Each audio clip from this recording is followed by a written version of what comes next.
Assalamualaikum warahmatullahi wabarakatuh. Nama saya Khairul Rahman, saya dari kelompok 3 akan menjelaskan materi kelompok 8. Jadi di materi pengantar pendidikan ini, kelompok 8 mendapat tugas tentang permasalahan aktual pendidikan dan penanggulangannya. Jadi langsung saja di sini. Permasalahan aktual pendidikan di Indonesia. Ada beberapa hal yang perlu kita ketahui tentang masalah-masalah pendidikan yang ada di Indonesia. Yang pertama yaitu masalah keutuhan pencapaian sasaran. Yang kedua masalah kurikulum. Yang ketiga masalah peranan guru. Yang keempat masalah pendidikan dasar 9 tahun. Dan hal-hal yang saya sebutkan tadi ini salah satu permasalahan aktual yang sering kita temukan di pendidikan di Indonesia. Oke, langsung saja. Yang pertama masalah keutuhan pencapaian sasaran. Masalahnya apakah sistem pendidikan peluang anggota demi kejadian pengalaman tersebut kelihatannya banyak hambatan yang harus berada, antara lain beban kurikulum sudah terlalu syarat. Kemudian pendidikan efektif sulit diprogramkan secara eksplisit karena terlihat terselubung hidden kurikulum yang keterlaksanaannya sangat tergantung kepada kemahiran dan pengalaman guru.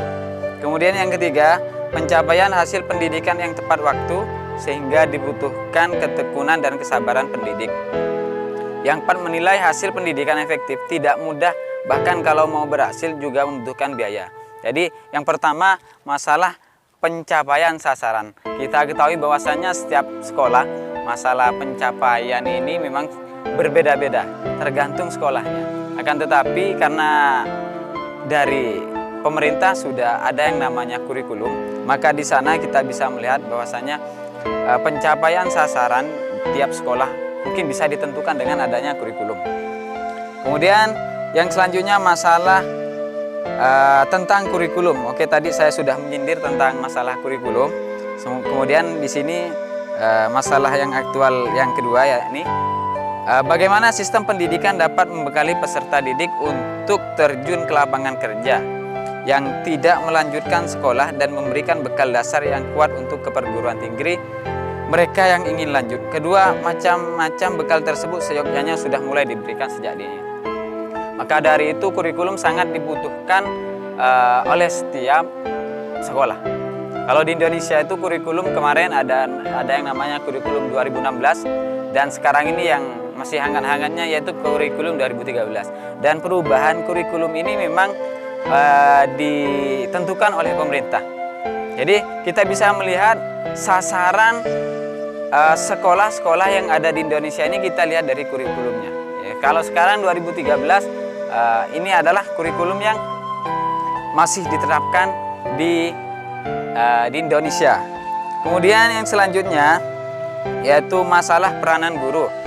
Bagaimana nasib guru ketika harus menjadi beberapa peran seperti direktur, koordinator, fasilitator, komunikator, fasilitator, simulator, namun guru tidak dapat melakukan multi peran seperti itu. Jika pada kebanyakan sekolah mereka adalah pejuang tunggal, kenyataan menunjukkan bahwa kebanyakan guru belum siap dokumentasi. Jadi sebenarnya peran guru kalau kita lihat tadi sangat banyak. Ada yang direktur, sebagai koordinator, sebagai fasilitator.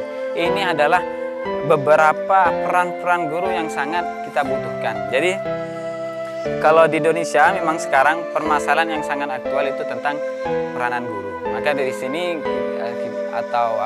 terkhusus buat guru-guru itu bagaimana caranya kita bisa membentuk pribadi anak, bisa membentuk karakter kita, bisa dicontoh oleh siswa kita. Jadi kalau kita sebutkan tadi sangat banyak, ada fasilitator, koordinator dan lain-lain. Kemudian yang terakhir masalah pendidikan dasar 9 tahun. Pendidikan 9 tahun terdiri atas program pendidikan pendidikan 9 tahun terdiri atas program pendidikan 6 tahun di SD dan program pendidikan 3 tahun di SLTP, sedangkan di Indonesia persyaratan untuk mendapatkan kerja harus berpendidikan tinggi. Namun banyak masyarakat Indonesia yang tidak melanjutkan pendidikannya. Kalau kita tahu bahwasanya ada yang namanya TK, ada SD, ada SMP atau MTS, ada MA atau SMA, ada SMK, itu banyak sekali di Indonesia. Kemudian juga ada pendidikan di pesantren, itu juga bisa membantu masalah-masalah tentang pendidikan yang ada di Indonesia. Kalau kita ketahui tidak semuanya untuk mendapatkan pekerjaan itu harus harus berpendidikan tinggi. Sesuai apa yang pernah diteliti oleh salah satu dosen di Harvard, itu mengatakan bahwasanya 85% yang mendapatkan pekerjaan itu adalah orang-orang yang tidak berpendidikan tinggi. Sedangkan yang berpendidikan tinggi seperti orang yang kuliah atau yang sudah lulus SMA atau MA atau udah S1, S2, itu cuman rata-rata 15% ya. 15% peluang untuk mendapatkan kerja. Selebihnya yang 85% itu adalah orang-orang yang tidak berpendidikan tinggi. Makanya kalau sekarang ini memang sulit untuk melanjutkan ke jenjang pendidikan tinggi. Masalahnya di Indonesia ini memang mahalnya biaya untuk melanjutkan pendidikan. Maka bagaimana caranya nanti kita ke depannya pendidikan itu tidak semahal yang kita bayangkan, sehingga orang-orang yang tidak mampu untuk melanjutkan pendidikan bisa melanjutkan pendidikannya. Jadi kebanyakan sekarang ini terbatas oleh biaya.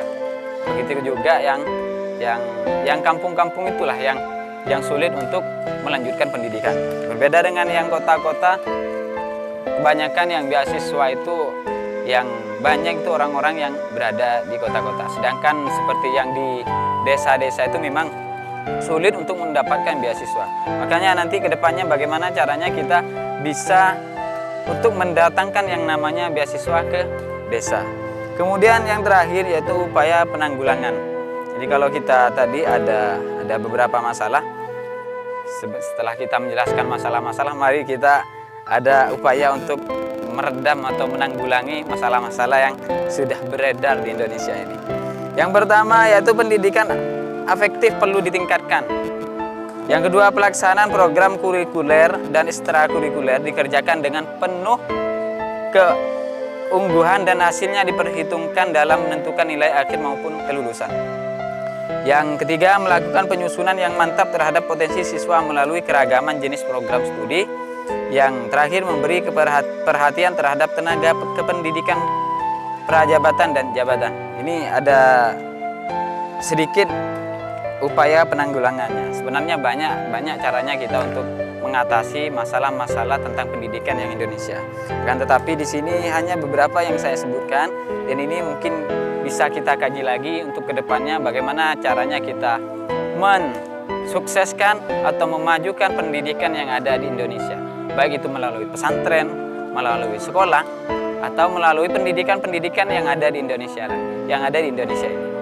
Oke, itu sekian dari saya. Saya dari kelompok 8, saya dari kelompok 3. Nama saya Khairul Rahman. Saya menjelaskan materi kelompok 8. Mungkin sekian dari saya, kurang lebihnya saya minta maaf. Assalamualaikum warahmatullahi wabarakatuh.